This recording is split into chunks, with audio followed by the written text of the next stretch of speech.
ሃጫሉ ሁንዴሳ አንበሳ ከአንበሳ ጋራ የሚመሳሰል ካራክተር አለው። የጥበብ ሰው ነው።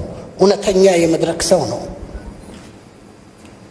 ትከሻውን ሰብቆ መድረክ ላይ ወጥቶ በሚያዜምበት ጊዜ በእውነት ሃጫሉ ሌላ ሰው ነው። ከመድረክ ስንወርድ ደግሞ ሌላ ሰው ነው።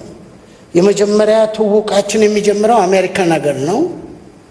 አሜሪካን ከወንድሞቹ ጓደኞቹ ሙያ ጓደኞቹ ጋራ እቤቴ መጥቶ ነው ቁጭ ብለን ያወራ ነው።